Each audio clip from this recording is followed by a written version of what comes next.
This month's practical chemistry video is focusing on testing for anions. In this video, we're going to cover the main anions or negative ions that you need to test for.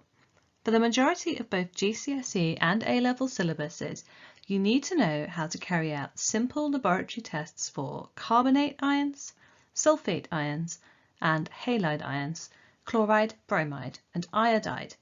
And of course, you also need to know the formulae of these ions. The only difference at A level is there are a few more details we need to know and be able to explain or write about. Before we go over the individual tests, let's just make a couple of things really clear, because sometimes we have to write a long explanation about how to carry out tests for particular anions. So the first thing we need to be clear about is that these tests need to be carried out on aqueous solutions of the compound. So if we're told in the question that we're starting with a solid substance, we need to dissolve that substance in distilled water before we can do any tests, and it has to be distilled water to make sure there are no other ions present. Secondly, if we've got an unknown sample and we need to carry out a number of separate tests to test for all of these different ions, we're going to need to start with a fresh solution each time, because every time we test for an ion, we are introducing chemicals, so we're introducing more ions into the solution. So carbonate ions are the easiest thing to test for, and we would probably carry out this test first if we didn't know what anion or negative ion was present in a sample. Carbonate ions react with acid to produce carbon dioxide gas. So if we add any acid to a solution containing carbonate, we should see bubbles of carbon dioxide gas, or fizzing. You can also say effervescence. All of these are the same observation. The standard is to add hydrochloric acid. That is just because it's the most readily available acid, but you could also use nitric acid or sulfuric acid for this particular test, because it's just the hydrogen ions from the acid that are reacting with the carbonate ions. And that means that we also should be aware of the ionic equation for this reaction. So a carbonate has got the formula CO3 with a 2- charge. You need 2 H+ ions, and you're going to be forming water and carbon dioxide. The state symbols are also often required in this equation, so our ions are always going to be aqueous whenever we're starting with the ions test. Water is of course a liquid and carbon dioxide is a gas. Lots of people get a bit confused as to whether we should talk about then testing the gas produced.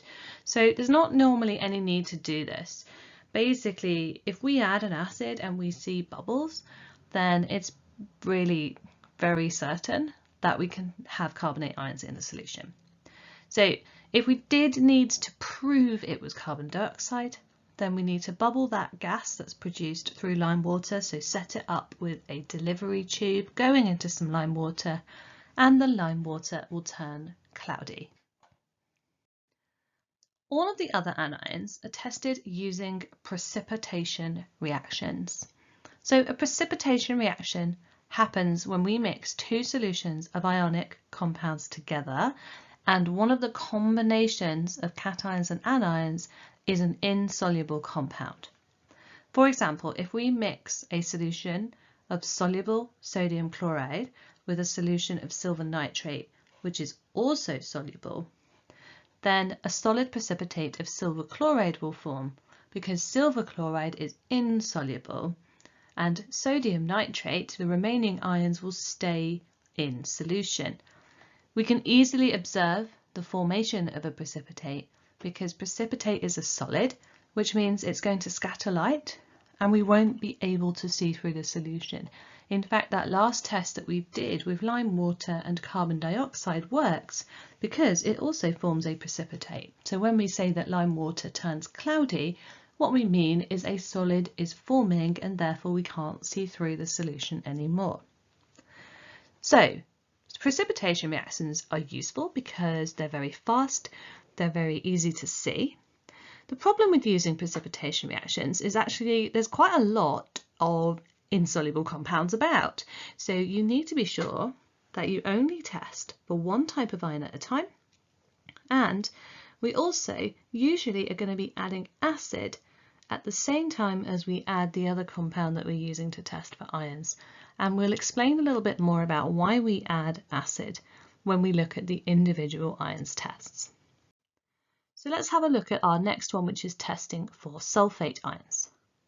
Most sulfate compounds are very soluble, but barium sulfate is very insoluble. And in fact, a lot of your syllabuses, you need to know about the trend in sulfates going down group 2. In group 2, solubility of sulfates decreases. So that's a useful link to why we use barium ions for this test. So what we need to add, if we think there are sulfate ions in the solution, we need to add a solution that contains barium ions. And then if we mix those two things together, the barium ions and the sulfate ions will stick together, form a solid ionic compound and make a precipitate that we can see. So we usually use barium chloride, and it's really important to say that for all of these you're adding a solution of barium chloride. Okay, we can't spoon in solid stuff. All of our ions tests are adding solutions to other solutions. So we do that. Unfortunately though, barium carbonate is also insoluble. So as well as sulfate, carbonate is a really similar ion to sulfate. And it could be that we have a mixture of ions in our solution. So we know how to get rid of carbonate ions. We add acid because that's our test for carbonate ions. The acid reacts with it. The only other thing we need to decide is what acid to add. In this case, we normally add hydrochloric acid. So this removes carbonate ions. And that's the most important thing to get rid of because barium carbonate is insoluble. And they both look the same, whether I make barium carbonate or barium sulfate. So we could use another acid. We could use nitric acid. Nitric acid is always a safe bet because nitrate ions that are present are always soluble. But hopefully, obviously, we can't add sulfuric acid in this test because sulfuric acid has sulfate ions in it, and that's not going to be very good if we're trying to test for sulfate. So generally, it is best to match the anion in the acid with the anion in the solution. So barium chloride goes with hydrochloric acid. So what colour am I expecting the precipitate to be? Well, barium's in group 2. It's not a transition metal. Doesn't form coloured compounds, so it's just going to be a white precipitate. The ionic equation, barium has a 2+ charge, sulfate has a 2-, so they simply go together to make BaSO4. So whatever else is in the solution, the chloride ions and whatever positive ion does not take part, it's a spectator ion. Ionic equations for precipitation always have this same format of a positive ion and a negative ion joining together to make a solid, and the two starting ions have to be aqueous as states because I'm mixing two solutions to make a solid. That is what a precipitation reaction is. So that is my test for sulfate ions. So our final anion tests are going to be for halide ions, which includes chloride, bromide and iodide. Really be careful when you're describing these tests. We are not testing for chlorine or bromine or iodine. So we need to avoid that language. It's so easy to get them confused. So these three ions are all from the same group, and conveniently that means that we can carry out the same test and we just get a different result for each of these negative ions. So lots of halide compounds are soluble, but silver compounds are not. So we can add a solution. Again, remember we always have to add a solution of silver nitrate. So silver is the important bit. Nitrate is just there because obviously I need a silver ion, so I've got to have another ion present, and all nitrates are soluble, so therefore I'm going to use silver nitrate solution. So it's one of the very few silver compounds that is soluble. What could be a problem there? So it's not just silver chloride, silver bromide and silver iodide that are insoluble compounds that could give me precipitates. Actually, lots of other things with silver are insoluble. Silver carbonate is insoluble, and so is silver hydroxide.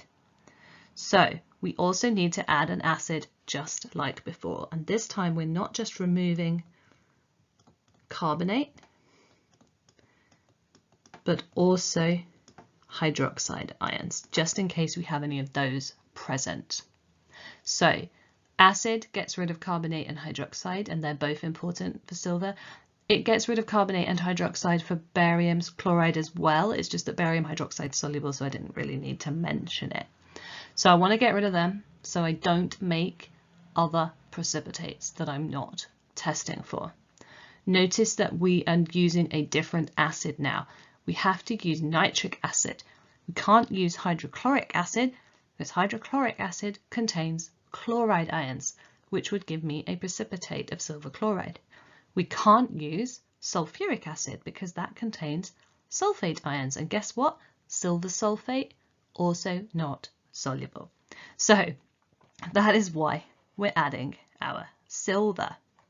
Nitrate and nitric acid. Again, we're matching the negative ion to both solutions. Both of them contain nitrate ions. So conveniently, the silver halide precipitates are different colours because silver is a transition metal, so it does form coloured compounds. They're not brilliantly coloured. Silver chloride is white, silver bromide is cream, and silver iodide is yellow.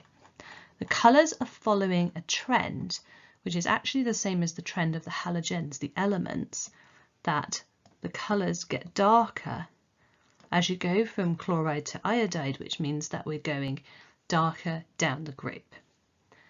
And the ionic equations are really straightforward. Silver ions have a +1 charge, and each halide ion has a -1 charge, and so the formula is really simple. Just make sure you know these equations because they're easy marks. Sometimes you get 2 marks for adding the state symbols too.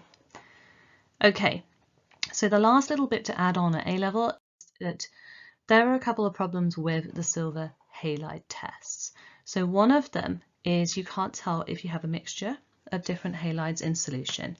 So example, if you had a mixture of chloride and iodide ions, which are white and yellow for silver chloride and silver iodide, it could look cream and you couldn't tell whether that was just a bromide or if it was a mixture of things. And the other thing is that they're not really obvious colours, so cream and yellow, the yellow isn't very bright.